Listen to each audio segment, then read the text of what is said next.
చంద్రుడిపై మనిషి శాశ్వతంగా నివసించగలడా అనే ప్రశ్నలకు చాలా కాలం నుంచి సమాధానం లేదు. కానీ శాస్త్రవేత్తలకు 2025లో జరిగిన పరిశోధనలు సరికొత్త ఆశలను కల్పిస్తున్నాయి. అధునాతన సాంకేతిక పరిజ్ఞాన సహాయంతో మానవులు చంద్రుడిపై ఎక్కువ కాలం పాటు గడపగలిగే అవకాశం ఉందని ఈ డేటా స్పష్టం చేస్తుంది. అక్కడ ఉన్నటువంటి తీవ్రమైన రేడియేషన్, తక్కువ గురుత్వాకర్షణ శక్తి, విపరీతమైన ఉష్ణోగ్రతల వంటి సవాళ్లు ఇంకా పరీక్షించాల్సి ఉంది.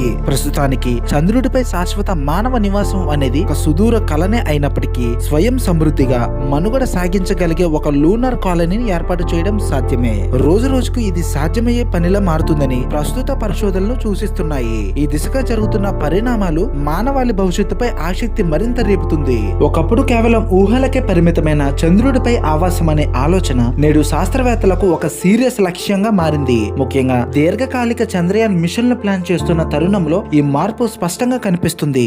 నాసా చేపట్టిన ప్రతిష్టాత్మక ఆర్టమిస్ట్ ప్రోగ్రామ్, చైనాకు చెందిన ఇంటర్నేషనల్ లూనార్ రీసెర్చ్ స్టేషన్ వంటి ప్రభుత్వ ప్రాజెక్టులతో పాటు ప్రైవేట్ రంగం కూడా ఇందులో విస్తృతంగా పాల్పంచుకుంటుంది. 2025లో వెలువడిన పరిశోధనల ప్రకారం చంద్రుడిపై స్వల్పకాలిక మానవ నివాసం సాధ్యమేనని తేలింది. అయితే శాశ్వత నివాసం మాత్రం ఎప్పటికీ ఒక సవాలుగానే మిగిలింది. కష్టతరమైనప్పటికీ క్రమంగా వాస్తవ రూపం దాల్చుతున్న కలగా మారుతుంది. అత్యాధునిక సాంకేతికత, పకడ్బందీ ప్రణాళికలు, ప్రపంచ దేశాల మధ్య భారీ సహకారం ఉంటేనే మానవులు చంద్రుడిపై మనుగడ సాగించగలరని ఎక్కువ శాతం మంది శాస్త్రవేత్తలు ఏకాభిప్రాయం వ్యక్తం చేస్తున్నారు. చంద్రుడిపై జీవించడానికి ఉన్న అతిపెద్ద అడ్డంకి ఏంటంటే అక్కడున్న ప్రమాదకరమైన వాతావరణం. భూమికి ఉన్నట్లుగా చంద్రుడికి రక్షణ కల్పించే వాతావరణం కానీ, గ్లోబల్ మ్యాగ్నెటిక్ ఫీల్డ్ కానీ అక్కడ లేవు. దీనివల్ల సూర్యుడి నుంచి వచ్చే అత్యంత రేడియేషన్, కాస్మిక్ కిరణాలు నేరుగా చంద్రుడి ఉపరితలాన్ని తాకుతాయి.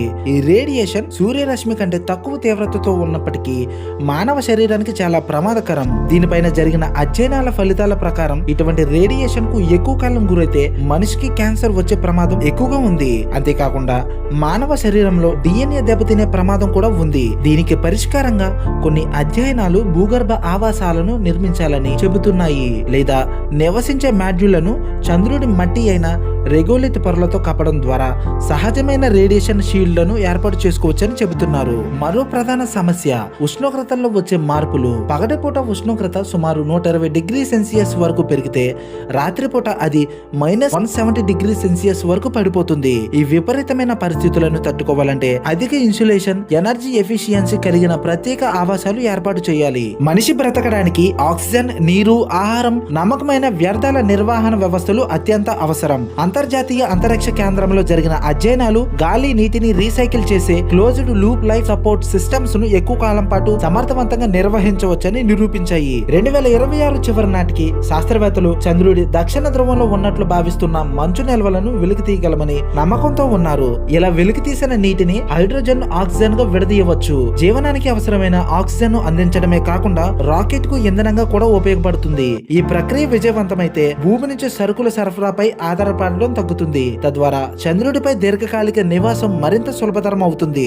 మైక్రోగ్రావిటీ లేదా అతి తక్కువ గురుత్వాకర్షణలో మానవ ఆరోగ్యం ఎలా ఉంటుందనే మరొక కీలకమైన ప్రశ్న. చంద్రుడి గురుత్వాకర్షణ శక్తి భూమిలో 6వ వంతు మాత్రమే ఉంటుంది.